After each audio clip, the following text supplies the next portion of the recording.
अब आप लोगों को पोजीशन वेक्टर के बारे में देखना है कि पोजीशन वेक्टर क्या होता है।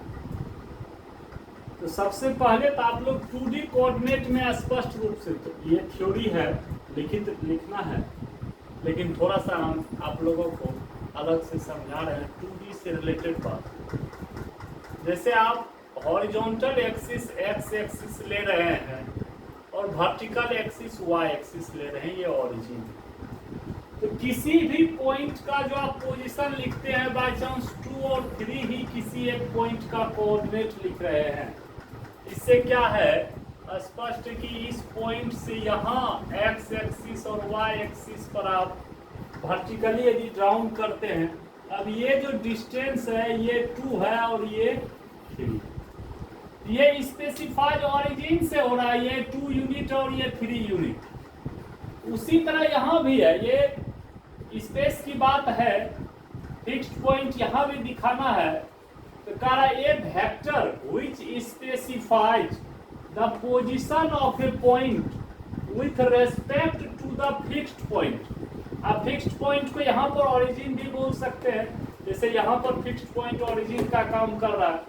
तो एक वेक्टर होगा which specifies the position of a point, जो पॉइंट के पोजीशन को स्पेसिफाई करेगा, किसके रेस्पेक्ट में, तो फिक्स्ड पॉइंट के रेस्पेक्ट में, with respect to the fixed point is known as position vector, उसी को पोजीशन वेक्टर कहा जाता है।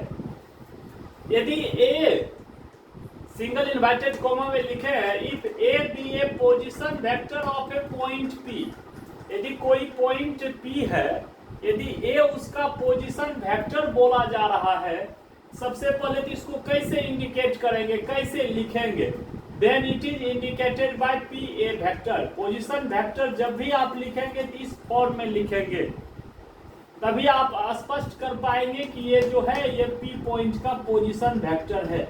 अब ऐसे ही 3 पॉइंट लिए हैं P Q R।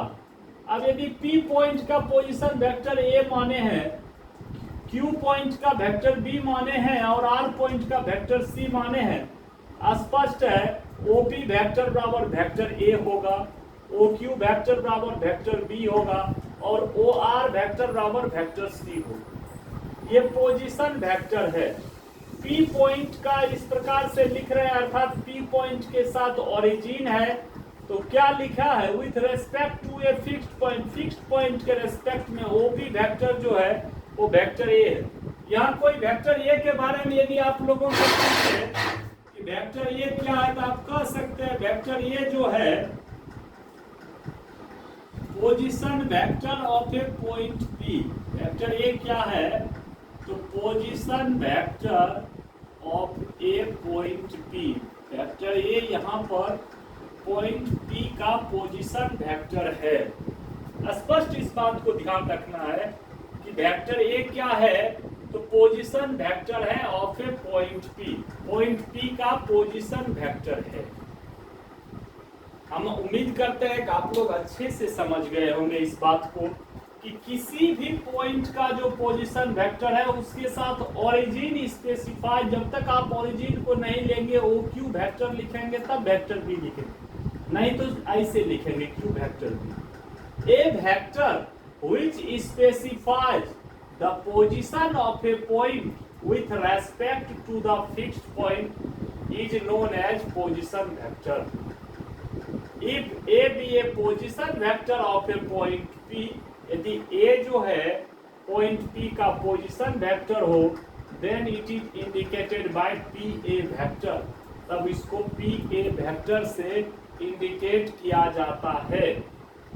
और आप देख रहे हैं P A वेक्टर से कैसे इंडिकेट किए, Q को कैसे इंडिकेट किया, R को कैसे इंडिकेट किए, और यहाँ पर OP वेक्टर बराबर वेक्टर A हो गया, OQ वेक्टर बराबर वेक्टर B हो गया और OR वेक्टर बराबर वेक्टर C हो गया। इस चीज का एक बार आप लोग स्क्रीनशॉट ले लीजिए और स्पष्ट रूप से एक बार और देख लीजिए। A vector which specifies the position of a point with respect to the fixed point is known as position vector. उसको क्या कहेंगे, पोजीशन वेक्टर कहेंगे। अब अगला टॉपिक आप लोगों को बताते हैं magnitude of a vector. Magnitude क्या होता है आप लोग को कुछ हम समय दे रहे हैं, स्क्रीनशॉट अच्छे से ले लीजिए और स्क्रीनशॉट ले लेकर हम हर वीडियो में बताते हैं कि इसको कॉपी में लिखते जाइएगा, सिर्फ मोबाइल में मत स्क्रीनशॉट लेके छोड़िएगा, आप लोगों को दिक्कत होगा बाद में। और जब तक आप रिटर्न नहीं करेंगे, बार बार प्रैक्टिस नहीं करेंगे, पढ़ेंगे नहीं, तो फिर आगे दिक्कत होगा, समझ में कम आएगी। चलिए अब next topic magnitude of a vector.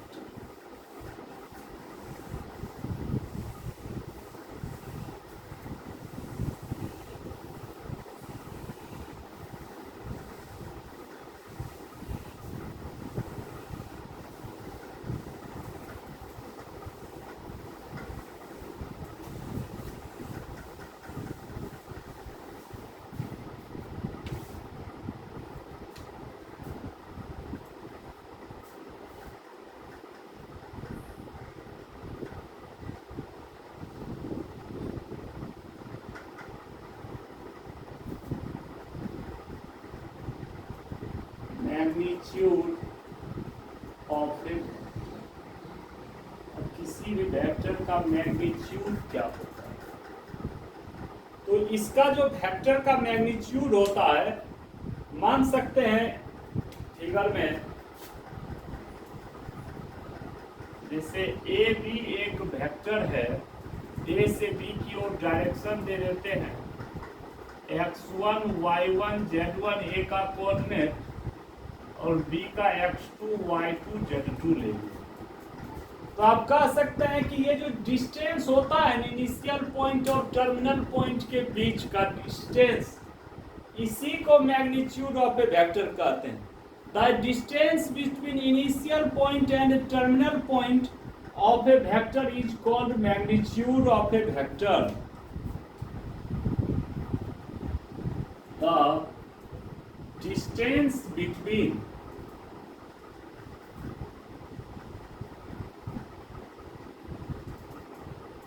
initial point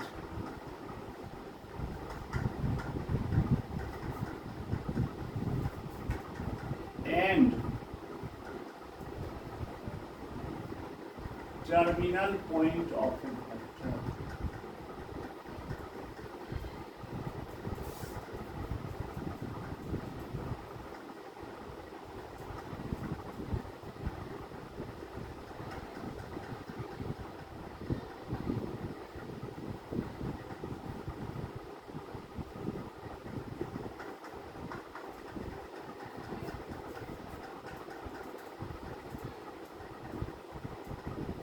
The distance between initial point,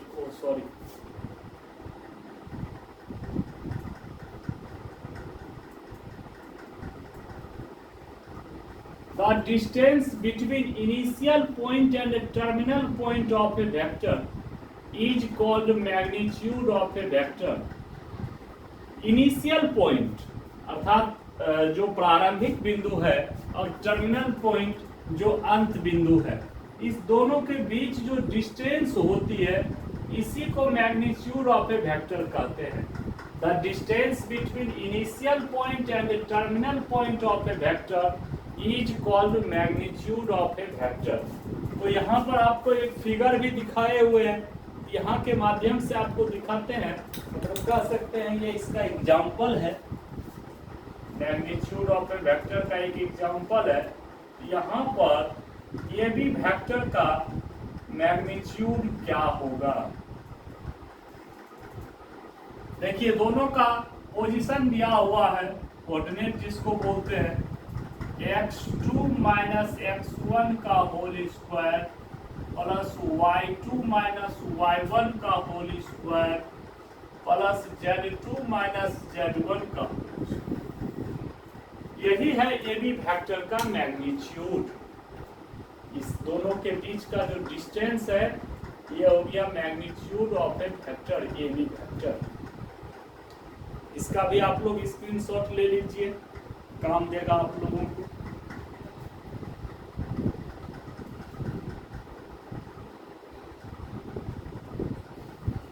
अब मिटाते हैं। उनको नहीं लगता है कि इसमें किसी भी बच्चों को कुछ दिक्कत हो सकता है। स्पष्ट है, मैग्नीट्यूड बोला जा रहा है तो डिस्टेंस की बात होगी, लेंथ की बात होगी। तो लेंथ किसका, इनिशियल पॉइंट और टर्मिनल पॉइंट के बीच का ही लेंथ होता है।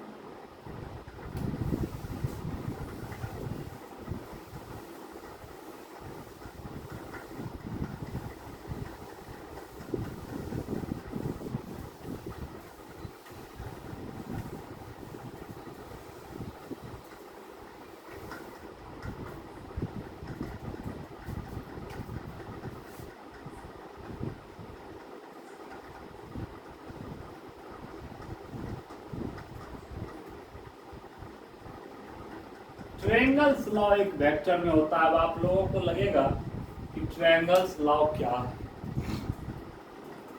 तो जो आप लोग इससे पिछले क्लास में ट्रायंगल्स लॉ पढ़े हैं 9, 10 में ज्योमेट्री में, वैसा कुछ यहाँ नहीं है। ये ट्रायंगल्स लॉ उससे बिल्कुल डिफरेंट है। एक ट्रायंगल ए बी सी ले लिए। अब ऐसा मान लेते हैं कि ए बी साइड का जो डायरेक्शन है ए से बी की ओर है, बी सी का जो है बी से सी की ओर है, और ए सी का जो है ए से सी की ओर है। किसी भी तरह का ले सकते हैं। बहुत आदमी कहेगा अक्सर ऐसा ही क्यों ले रहे हैं, ऐसा भी ले सकते हैं।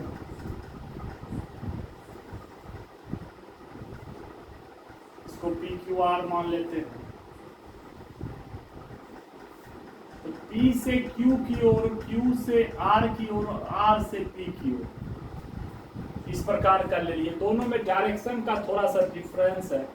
तो देखिए यहां पर क्या होगा, ट्रायंगल लाओ, A से B की ओर AB वेक्टर, अब फिर B से C की ओर इसी डायरेक्शन में, यहां से आया फिर इसी डायरेक्शन में। यह BC इसका अपोज नहीं कर रहा है। आप ध्यान से देखें, A से B की ओर फिर B से C की ओर लगातार है, BC उसका अपोज नहीं कर रहा है। AB vector plus BC vector बराबर, अब देखिए C से A की ओर आप जा रहे हैं तो ये C से A नहीं है, A से C है, अर्थात उसका डायरेक्शन अपोजिट है। तो AB vector plus BC vector बराबर यहाँ पर AC वेक्टर हो जाएगा। अब यदि बहुत लोग सोचेंगे कि सर AB प्लस BC बराबर AC होगा क्या, कभी संभव नहीं है। AB प्लस BC बराबर AC कभी नहीं हो सकता है। वो अलग कंसेप्ट है जो आप लोग स्केलर क्वांटिटी के बारे में सोचेंगे कि AB प्लस BC बराबर AC होगा। हाँ, AB vector plus BC vector बराबर AC वेक्टर हो रहा है। बहुत लोग जल्दबाजी में इसमें थोड़ा सा बोलने में गलती करते हैं, AB प्लस BC बराबर AC बोल देते हैं। लेकिन ध्यान रखेंगे कि AB vector plus BC vector बराबर AC वेक्टर बोलेंगे। AB प्लस BC बराबर AC नहीं बोलेंगे, गलत हो जाएगा। क्योंकि AB प्लस BC आप बोल रहे हैं तो वो स्केलर क्वांटिटी होगी। स्केलर क्वांटिटी के लिए यह संभव नहीं है। अब यहां पर देखें इसमें क्या होगा, PQR ट्रायंगल में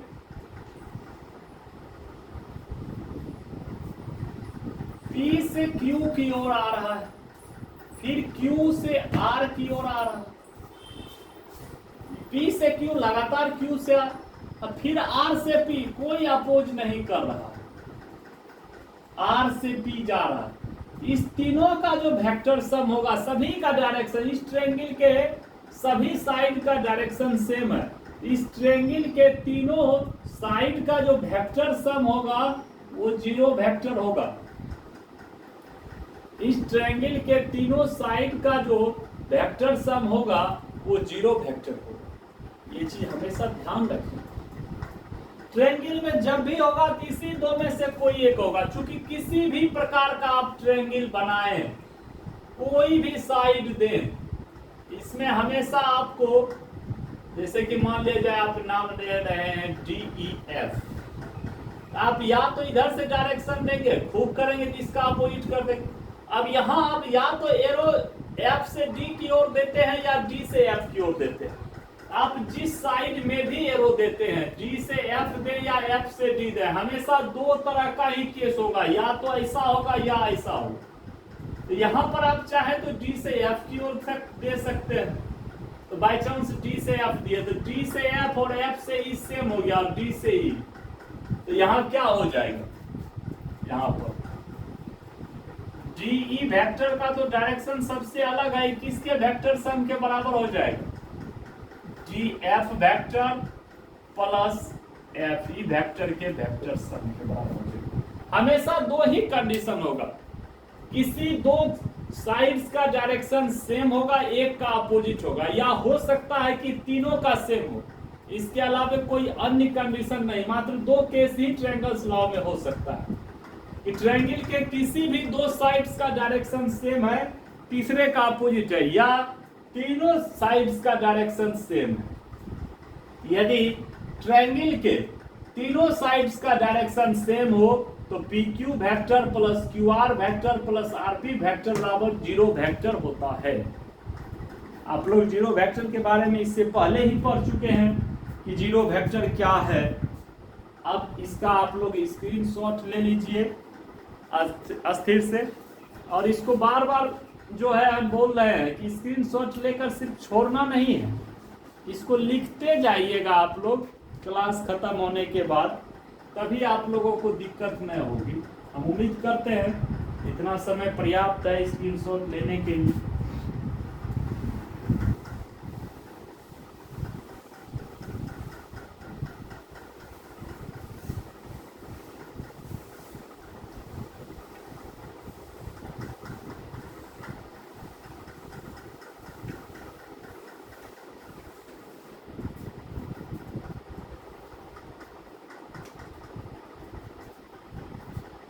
अब बात आती है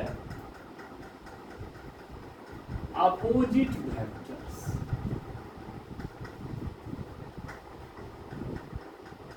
या इसी को बहुत आदमी निगेटिव ऑफ ए वेक्टर बोल देते हैं। अपोजिट वेक्टर्स या निगेटिव ऑफ ए वेक्टर। अब इस बात पर आपको सोचना है कि ये क्या है। तो जैसे कि दो वेक्टर कोई भी हो, पहले रफली समझिए बाद में डिफिनेशन लिखते हैं अभी तुरंत।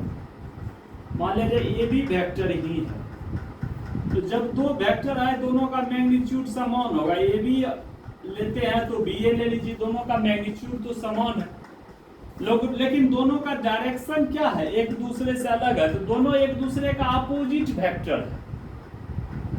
या इसको निगेटिव ऑफ ए वेक्टर क्यों बोला गया, क्योंकि जब इस दोनों वेक्टर को बराबर करना हो तो एक बीच में माइनस का चिन्ह देना हो, इसीलिए इसको निगेटिव ऑफ ए वेक्टर या अपोजिट वेक्टर्स बोला जाता है। इसका डिफिनीशन आप देख लेते हैं। If two vectors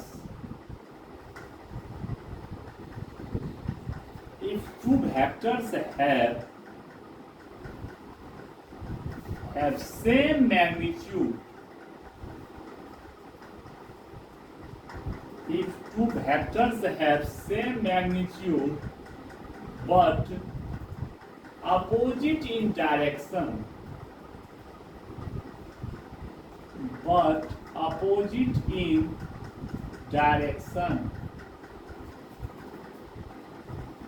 is called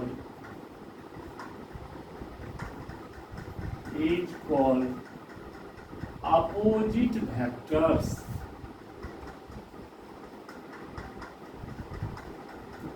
If two vectors have same magnitude, यदि दो वेक्टर का मैग्नीट्यूड समान हो but opposite in direction, direction opposite हो, इज कॉल्ड अपोजिट वेक्टर्स, उसको अपोजिट वेक्टर कहा जाएगा। आप एग्जांपल के रूप में इसी को लिख सकते हैं, ए बी वेक्टर बराबर minus B A vector. Here A B vector and BA vector are opposite vectors. A B और बी ए को क्या कहा जाएगा? अपोजिट वेक्टर कहा जाएगा। यार A B vector and B A vector are opposite vectors.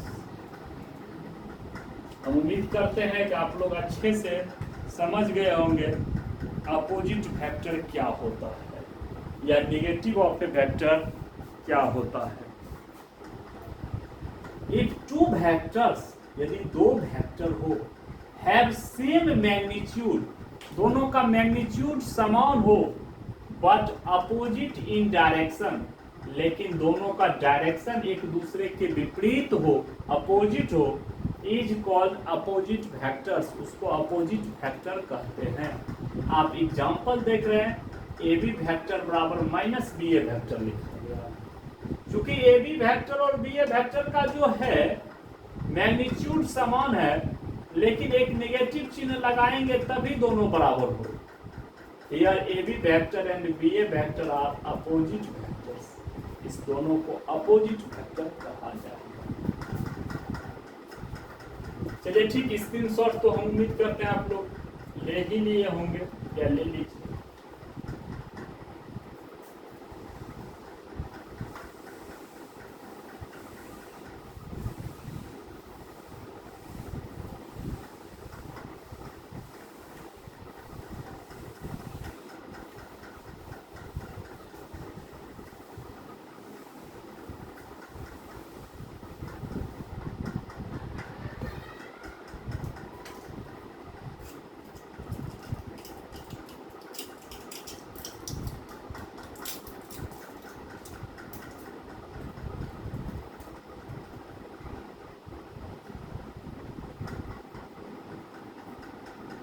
Equal vectors, अब देखना है कि दो वेक्टर इक्वल कब होता है। नाम से ही स्पष्ट है, हमको लगता है कि इसमें बिना बोले आप लोग डायरेक्ट समझ रहे होंगे कि कोई भी वेक्टर हो और जब उस दोनों वेक्टर का मैग्नीट्यूड और डायरेक्शन दोनों समान हो जाए तो उसको इक्वल वेक्टर कहें। एकदम मैग्नीट्यूड भी समान हो और डायरेक्शन भी समान हो तभी उसको इक्वल वेक्टर कहा जाएगा। जैसे मान लो if two vectors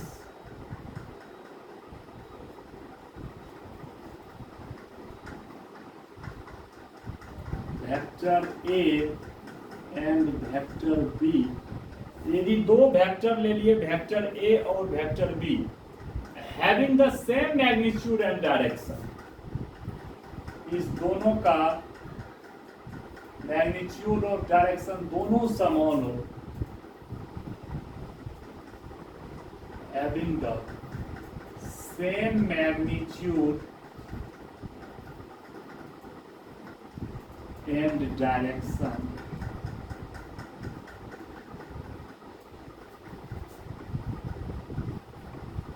is called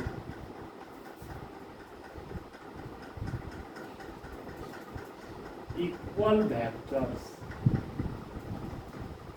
If two vectors, vector A and vector B, having the same magnitude and directions, is called equal vectors. यदि दो वेक्टर हो और दोनों वेक्टर का मैग्नीट्यूड और डायरेक्शन दोनों समान हो तो उसको इक्वल वेक्टर कहा जाता है। यहाँ पर कह सकते हैं कि that is vector A, magnitude of vector A is equal to magnitude of vector. Equal vector तो बहुत सिंपल चीज है, आप लोग स्क्रीनशॉट ले लीजिए। इसका अगला टॉपिक फिर देखते हैं।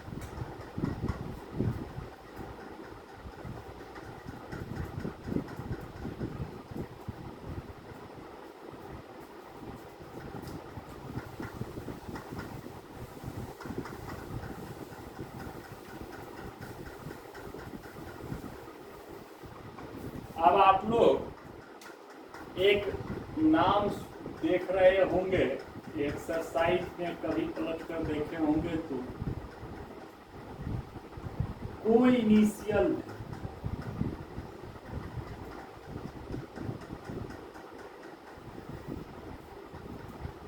को इनिशियल फैक्टर्स क्या होता है?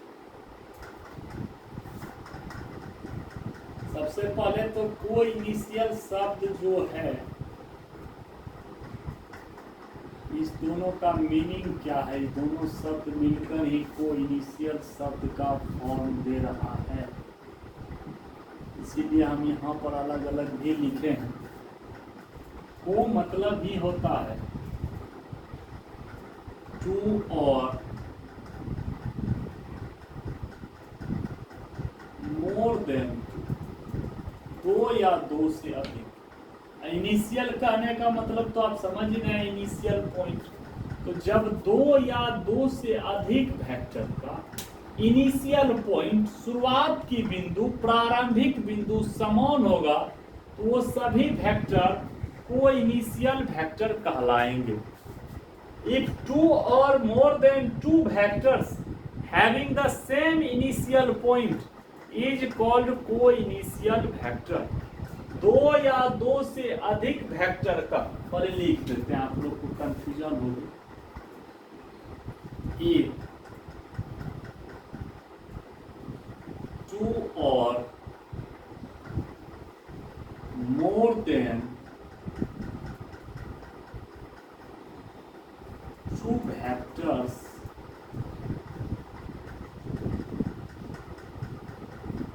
two or more than two vectors having the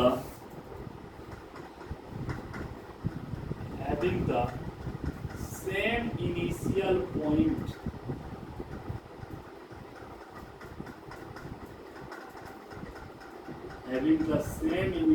point is called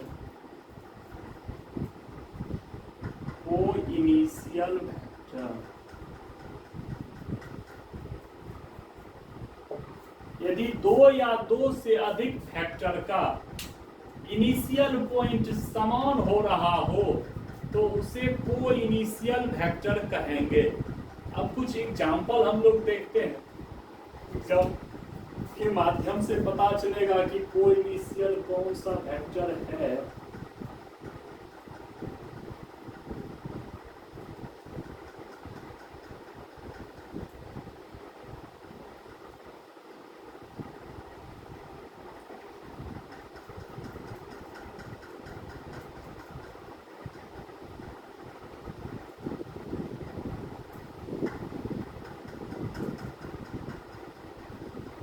जैसे कि ये मान लिया जाए वेक्टर ए है, ये वेक्टर बी है, सी है,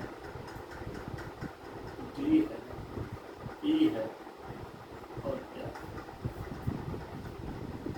यहाँ पर आप देखें एक बिंदु ये है ए और बी। ए पॉइंट पर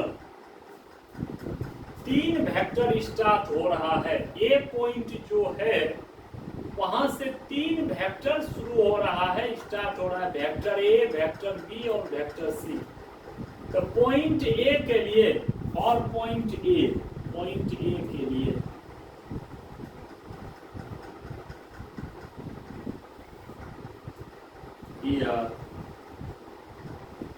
vector A, vector B and vector C are co-initial vector.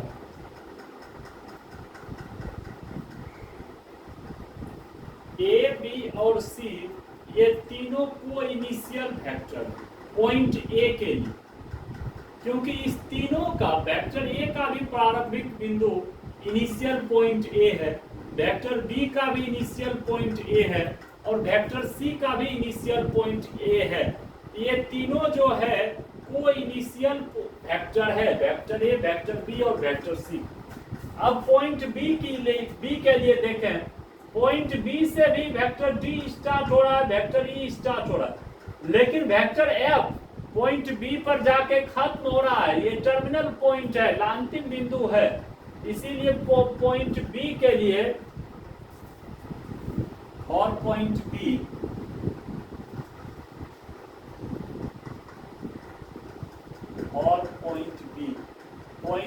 के लिए यहाँ पर vector T and vector E are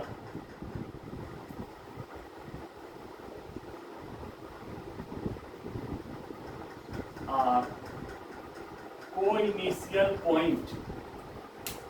point B पर जो है वेक्टर टी और वेक्टर ई ये दोनों को-इनिशियल पॉइंट है अलग अलग पॉइंट के लिए। अब ऐसा बात नहीं है कि आप वेक्टर टी और वेक्टर ई को अब पॉइंट ए के कोरस्पॉन्डिंग कहिएगा कि को-इनिशियल है, तो नहीं है, क्योंकि इस डी वेक्टर डी और वेक्टर ई जो है ये पॉइंट ए के लिए को-इनिशियल क्या वहां कॉन्सेप्ट में ही नहीं है, उससे डिफरेंट है।